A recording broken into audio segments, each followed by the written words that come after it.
Hi everyone, मैं हूं doctor Salim और आज की इस वीडियो में हम बात करने वाले हैं कुछ ऐसे मिसकॉन्सेप्शंस के बारे में जो कि कोलेस्ट्रॉल को लेके बहुत ही ज़्यादा आम हो गए हैं। कोलेस्ट्रॉल दोस्तों एक ऐसी चीज़ है जो कि हर दूसरे तीसरे इंसान के अंदर देखा जा रहा है और जब कोई भी चीज़ बहुत ज़्यादा कॉमन हो जाती है तो उसके बारे में मिसकॉन्सेप्शंस बनना, भ्रांतियाँ बनना और मिथ्स का पैदा होना भी आमतौर पर देखा जाता है और यही हुआ है कोलेस्ट्रॉल के साथ भी। तो आज की इस वीडियो में हम इसी पर बात करेंगे जहां मैं कोशिश करूंगा इन 7 कॉमन मिसकॉन्सेप्शंस को क्लैरिफाई करने की, इनको डिकोड करने की, ताकि आप इनके चक्कर में ना पड़ें और सही सही कोलेस्ट्रॉल को समझने में आपको मदद हो सके और आप सही तरीके से अपना कोलेस्ट्रॉल जो है वो मैनेज कर सकें। तो चलिए दोस्तों, बिना किसी देरी के इस वीडियो को शुरू करते हैं।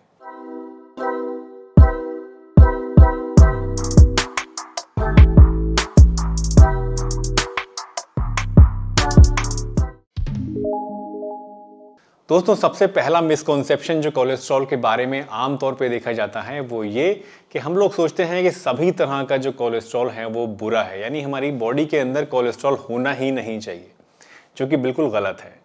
दोस्तों जैसा कि मैंने आपको अभी थोड़ी देर पहले बताया, कोलेस्ट्रॉल जो है वो हमारी बॉडी के लिए एसेंशियल होता है, इंपॉर्टेंट भी होता है, क्योंकि बहुत सारी ऐसी चीज़ें हैं। फॉर एग्जांपल हमारी बॉडी के अंदर जो सेल्स हैं उनकी मेम्ब्रेन को बनाने के लिए कोलेस्ट्रॉल की ज़रूरत पड़ती है।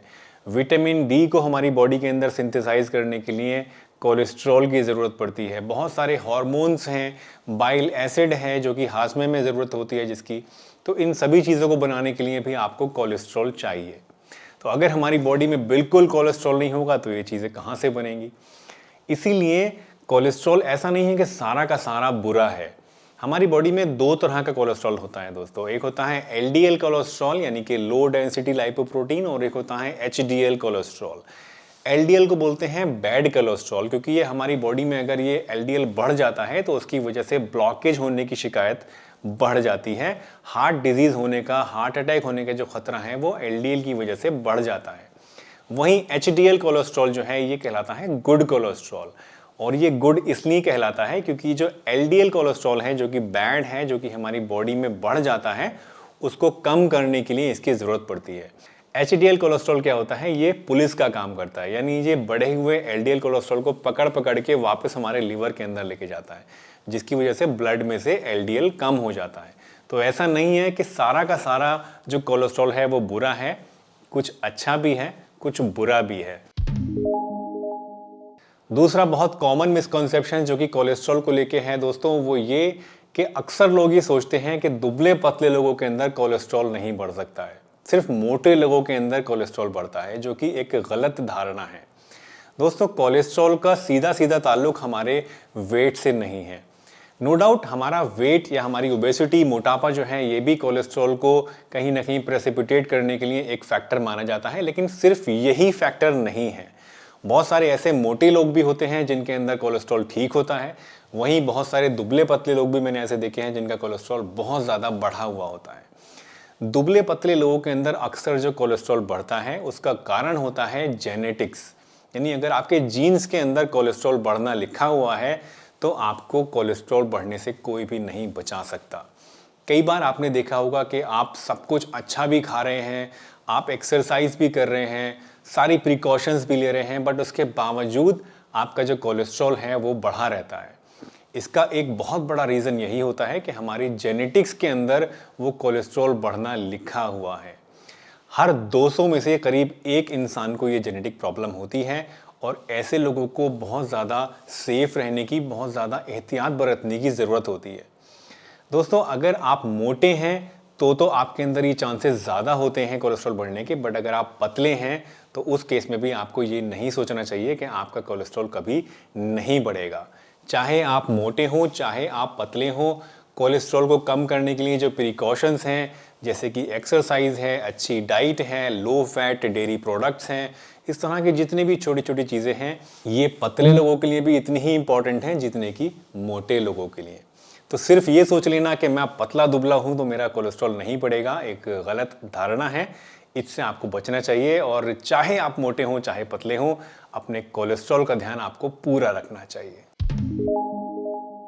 दोस्तों तीसरा मिसकॉन्सेप्शन कोलेस्ट्रॉल को लेके ये होता है कि आप सोचते हैं कि अगर आपका कोलेस्ट्रॉल बढ़ेगा तो आपके अंदर कुछ लक्षण नज़र आएंगे। अगर आप YouTube पे भी सर्च करेंगे तो आपको बहुत सारी ऐसी वीडियोस मिल जाएंगी जिसमें अलग अलग तरह के लक्षण बताए जाते हैं। किसी में बताया जाता है कि आपकी आँख के ऊपर पीला धब्बा पड़ जाएगा जिसको ज़ेंथेलाज्मा बोलते हैं। कोई लोग बोलते हैं कि आपको ये होगा, कोई बोलते हैं वो होगा, जो कि सब सरासर गलत है। कोलेस्ट्रॉल दोस्तों एक ऐसी प्रॉब्लम है जिसका एक्चुअल में कोई लक्षण होता ही नहीं है। अनटिल एंड अनलेस आप अपना कोलेस्ट्रॉल चेक कराएं ब्लड में, आपको नहीं पता लग सकता कि आपके अंदर कोलेस्ट्रॉल बढ़ा हुआ है या नहीं। कोलेस्ट्रॉल का पता आपको सिर्फ तभी चलता है जब ये आपकी बॉडी में इतना ज़्यादा बढ़ जाता है कि एक प्लैक बनाना शुरू कर दे। जब आपकी नसों के अंदर प्लैक बनना शुरू होता है, आपके हार्ट के अंदर जो ब्लड की सप्लाई है वो कम हो जाती है, उसकी वजह से एंजाइना होना शुरू होता है, दर्द शुरू होता है और हार्ट अटैक के लक्षण आने शुरू होते हैं। सिर्फ तभी आपको ये पता चल सकता है कि आपका कोलेस्ट्रॉल बढ़ा हुआ है और तब तक दोस्तों बहुत देर हो चुकी होती है। इसलिए कोई ऐसा लक्षण नहीं है कि आपको कोलेस्ट्रॉल का पता चल जाए। ये आपको खुद ही ध्यान रखना पड़ेगा कि आपको समय समय पर अपना कोलेस्ट्रॉल चेकअप कराते रहना चाहिए। अब कितने कितने टाइम के बाद आपको कोलेस्ट्रॉल चेकअप कराना चाहिए और कब से ये काम शुरू कर देना चाहिए? देखिए, अगर अमेरिकन हार्ट एसोसिएशन की हम बात माने तो 20 साल की उम्र के बाद आपको हर साल अपना कोलेस्ट्रॉल चेकअप ज़रूर कराना चाहिए। चौथा मिसकॉन्सेप्शन दोस्तों जो कोलेस्ट्रॉल को लेके होता है वो ये कि हमारी डाइट में हम क्या खा रहे हैं इसका सीधा असर हमारे कोलेस्ट्रॉल पे पड़ेगा। यानी मोटे मोटे शब्दों में अगर मैं आपसे कहूं कि हम सोचते हैं कि अगर हम ज़्यादा कोलेस्ट्रॉल खा रहे हैं तो हमारा कोलेस्ट्रॉल हाई रहेगा और अगर हम कम कोलेस्ट्रॉल खाएंगे तो हमारा कोलेस्ट्रॉल कम रहेगा। ये किसी हद तक बात ठीक भी है क्योंकि डाइट का थोड़ा बहुत असर तो पड़ता ही है हमारे कोलेस्ट्रॉल पे, लेकिन 100% ऐसा होना पॉसिबल नहीं है क्योंकि जो कोलेस्ट्रॉल है दोस्तों ये एक बहुत ही कॉम्प्लेक्स चीज़ है। हमारी बॉडी में जो कोलेस्ट्रॉल होता है उसका करीब 80% हिस्सा जो है वो हमारी बॉडी खुद बनाती है। हमारे लीवर के अंदर वो 80% कोलेस्ट्रॉल बनता है। सिर्फ 20% ऐसा कोलेस्ट्रॉल होता है जो कि हमारी डाइट पे डिपेंड करता है। और यहाँ भी थोड़ा सा एक पेंच है और वो पेंच ये है कि अगर हम अपनी डाइट में कोलेस्ट्रॉल खाना ज़्यादा कर देते हैं तो हमारी बॉडी का नेचुरल फिनोमिना है उसके अकॉर्डिंगली हमारा जो लीवर है वो कोलेस्ट्रॉल बनाना कम कर देता है ताकि जो हमारा कोलेस्ट्रॉल है वो बैलेंस में रहे। इसी तरह से अगर हम अपनी डाइट में कोलेस्ट्रॉल खाना बिल्कुल कम कर देते हैं तो हमारी जो बॉडी के अंदर लीवर में कोलेस्ट्रॉल बन रहा है वो लीवर बनाना बढ़ा देता है ताकि जो बैलेंस है वो बना रहे और जितनी ज़रूरत हमारी बॉडी को है कोलेस्ट्रॉल की उतना कोलेस्ट्रॉल मेंटेन रहे। इसीलिए आपने अक्सर देखा होगा कि बहुत सारे ऐसे लोग होते हैं जो कि बहुत कुछ खाते हैं, उल्टा सीधा भी खाते हैं, ज़्यादा नॉनवेज भी खाते हैं, तला भुना भी, फ्राइड आइटम्स भी खाते हैं, बट उसके बावजूद उनका कोलेस्ट्रॉल उतना ज़्यादा नहीं होता जितना कि आपका है। आप सब कुछ प्रिकॉशन भी लेते हैं, खाने में कोलेस्ट्रॉल भी कम लेते हैं, उसके बावजूद आपका कोलेस्ट्रॉल बढ़ा रहता है, दवाइयाँ लेने के बावजूद आपका कोलेस्ट्रॉल बढ़ा रहता है। ऐसा क्यों? ऐसा इसलिए क्योंकि आपके अंदर जेनेटिकली वो चीज़ लिखी हुई है कि आपका कोलेस्ट्रॉल बढ़ा रहेगा। यानी आपके बॉडी के अंदर जो आपका लीवर है वो कोलेस्ट्रॉल को ज़्यादा बना रहा है। ये एक प्रॉब्लम है जो आपके अंदर जेनेटिकली पाई जाती है। तो सिर्फ ये सोच लेना कि आपके डाइट पे ही सब कुछ डिपेंड है, गलत है। आपकी डाइट पे भी डिपेंड करता है, बट इसके साथ साथ आपके जेनेटिक्स पे भी डिपेंड करता है, आप कितनी एक्सरसाइज कर रहे हैं उस पे भी डिपेंड करता है और ओवरऑल आपकी बॉडी के अंदर जो सिस्टम है वो उसको कितना बैलेंस कर पा रहा है इस पे भी डिपेंड करता है। दोस्तों पांचवा मिसकॉन्सेप्शन अक्सर उन लोगों के मन में होता है जिन लोगों का कोलेस्ट्रॉल कम नहीं हो पाता। यानी कई बार मैंने ऐसे लोग देखे हैं जो कि दवाइयाँ भी लेते हैं, स्टैटिन्स भी लेते हैं या अलग अलग तरह के घरेलू नुस्खे भी ट्राई करते हैं, डाइट भी अच्छी लेते हैं, एक्सरसाइज भी करते हैं, बट उसके बावजूद भी उनका कोलेस्ट्रॉल कम नहीं होता है। ऐसे लोगों में अक्सर ये धारणा बन जाती है कि मैं कुछ नहीं कर सकता, मेरा कोलेस्ट्रॉल तो बढ़ा ही रहेगा। ये एक गलत कॉन्सेप्ट है दोस्तों, क्योंकि कोलेस्ट्रॉल कोई ऐसी चीज़ नहीं है जो कम नहीं हो सकती। थोड़े से पेशेंस के साथ, थोड़ी सी लाइफस्टाइल मॉडिफिकेशन के साथ और सबसे मेन चीज़ है कंसिस्टेंसी के साथ आप अपने कोलेस्ट्रॉल को कम ज़रूर कर सकते हैं। अगर आप अपना कोलेस्ट्रॉल कम करना चाहते हैं तो सबसे पहली चीज़ आपको जो ध्यान देनी चाहिए वो ये कि आप अपना मेंटेन रखें वेट। जितना आपका हेल्दी वेट होगा उतना ज़्यादा आपका कोलेस्ट्रॉल कंट्रोल में रहेगा। यानी आप सबसे पहले कोशिश ये करिए, अगर आप ओवरवेट हैं तो अपना वेट लूज़ करने की कोशिश करिए। रेगुलर एक्सरसाइज करिए, दिन में कम से कम 45 मिनट आपको रोज़ाना, हफ्ते में कम से कम 5 से 6 दिन एक्सरसाइज करनी चाहिए। इसके साथ साथ अपनी डाइट पे ध्यान दीजिए, अच्छी डाइट लीजिए, वेजिटेबल्स ज़्यादा इस्तेमाल कीजिए, नॉन वेज आइटम्स को कम लीजिए। इसके अलावा सैचुरेटेड फैट को बिल्कुल मत लीजिए। अच्छे ऑयल्स लीजिए, जैसे कि ऑलिव ऑयल है या कैनोला ऑयल है, इस तरह के ऑयल्स लीजिए। शुगर को कम लीजिए, चीनी, मीठी चीज़ें, रिफाइंड शुगर, रिफाइंड मैदा या इस तरह की जो चीज़ें हैं वो आप अपनी डाइट में से निकाल दीजिए। ये कुछ एक ऐसी चीज़ें हैं दोस्तों जो कि बहुत ही ज़्यादा इम्पॉर्टेंट हैं आपके कोलेस्ट्रॉल को कम करने के लिए। और बिलीव मी, अगर आप इन चीज़ों को रेगुलरली फॉलो करते हैं तो सूनर और लेटर आपका कोलेस्ट्रॉल कम होगा, और ज़रूर होगा। दोस्तों, ये जो मिसकॉन्सेप्शन है ये थोड़ा फ़नी है, और फ़नी होने के साथ साथ कॉमन भी है, क्योंकि मैं अक्सर अपनी ओपीडी में ये चीज़ फेस करता हूँ। बहुत सारे ऐसे लोग होते हैं जो कि कोलेस्ट्रॉल की मेडिसिन ले रहे होते हैं, और अगर मैं उनसे बोलता हूँ कि आप ये दवाई लेते रहिए कोलेस्ट्रॉल के लिए, तो वो बोलते हैं कि ठीक है, अब तो दवाई चल रही है डॉक्टर साहब, मैं सब कुछ खा सकता हूँ, अब तो कोई प्रॉब्लम नहीं है। उन्हें लगता है कि कोलेस्ट्रॉल की दवाई लेने के बाद उनके अंदर कोलेस्ट्रॉल को लेके इम्यूनिटी पैदा हो गई है, जो कि एक गलत कॉन्सेप्ट है दोस्तों। अगर आप कोलेस्ट्रॉल की दवाइयाँ ले रहे हैं तो इसका मतलब ये नहीं है कि आप सब कुछ खा पी सकते हैं। आपको परहेज़ फिर भी करना है, आपको लाइफस्टाइल अपनी मॉडिफाई फिर भी करनी है, आपको एक्सरसाइज फिर भी करनी है, क्योंकि अगर आप ये सब चीज़ें फॉलो नहीं करेंगे तो आपका कोलेस्ट्रॉल कम नहीं होगा। कोलेस्ट्रॉल की दवाई कोई जादू नहीं है कि आप कुछ भी खाते रहें और कोलेस्ट्रॉल कम करती रहेगी। कोलेस्ट्रॉल की दवाई के साथ भी आपको इन खाने पीने की चीज़ों का और लाइफस्टाइल मॉडिफिकेशंस का ध्यान रखना पड़ता है, और ये आपके लिए ज़रूरी है।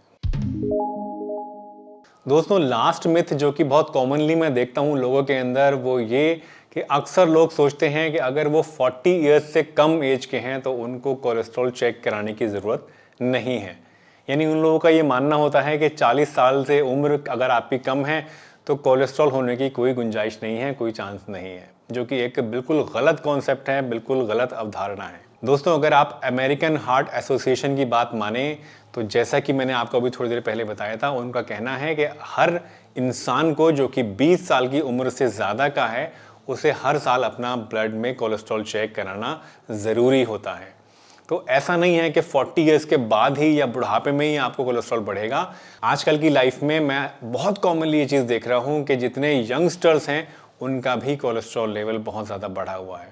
बल्कि कई बार तो मुझे हैरानी होती है ये देखकर कि जो एल्डरली लोग हैं उनका कोलेस्ट्रॉल इतना ज़्यादा नहीं होता जितना कि यंग एडल्ट्स का होता है, क्योंकि जो यंग जनरेशन है वो ज़रा खाने पीने में थोड़ा ध्यान कम देते हैं।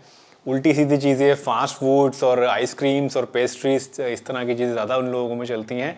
तो ऐसे लोगों के अंदर जो कोलेस्ट्रॉल के इंसिडेंसेस हैं वो बहुत ज़्यादा बढ़ते जा रहे हैं, और इसीलिए ये रिकमेंडेशन है कि अगर आपकी उम्र 20 साल से ज़्यादा है तो आपको साल में एक बार अपना कोलेस्ट्रॉल चेकअप ज़रूर कराना चाहिए। ये नहीं सोचना चाहिए कि सिर्फ अगर मैं बूढ़ा होऊंगा, 40 साल से ऊपर मेरी एज जाएगी तभी मुझे कोलेस्ट्रॉल बढ़ेगा। किसी भी एज में कोलेस्ट्रॉल बढ़ सकता है। दोस्तों, मुझे उम्मीद है आज की ये वीडियो आपको ज़रूर पसंद आई होगी, और इस वीडियो से कोलेस्ट्रॉल को लेके बहुत सारे ऐसे आपके मिसकॉन्सेप्शंस या मिथ्स थे जो कि दूर हो गए होंगे, क्लैरिफाई हो गए होंगे। अगर ये वीडियो आपको दोस्तों पसंद आई है तो इसे एक लाइक ज़रूर दीजिएगा, और ज़्यादा से ज़्यादा इस वीडियो को शेयर करिए अपने फैमिली एंड फ्रेंड्स में, ताकि सभी लोग इन चीज़ों के बारे में जान सकें और इस तरह के मिसकॉन्सेप्शन से दूर रह सकें। अगर इस बारे में आपका कोई सवाल है या आप मुझसे कुछ जानना चाहते हैं दोस्तों, तो आप मुझसे कमेंट सेक्शन में कमेंट करके पूछ सकते हैं। और अगर आप इंस्टाग्राम पर भी हैं तो वहाँ आप मुझे फॉलो कर सकते हैं डायरेक्टली, अपना क्वेश्चन वहाँ पर भी आप मुझसे पूछ सकते हैं। मेरा इंस्टाग्राम आईडी इस टाइम आपकी स्क्रीन के ऊपर शो हो रहा है। तो चलिए, इसी के साथ मैं डॉक्टर सलीम आपसे विदा लेता हूँ, इस वादे के साथ कि फिर मिलूंगा आपसे इसी चैनल पर एक बढ़िया सी नई वीडियो के साथ। तब तक के लिए अपना बहुत ध्यान रखिए, हंसते रहिए, मुस्कुराते रहिए, रोज़ कुछ ना कुछ नया सीखते रहिए, ताकि आप रह सकें हेल्दी हमेशा।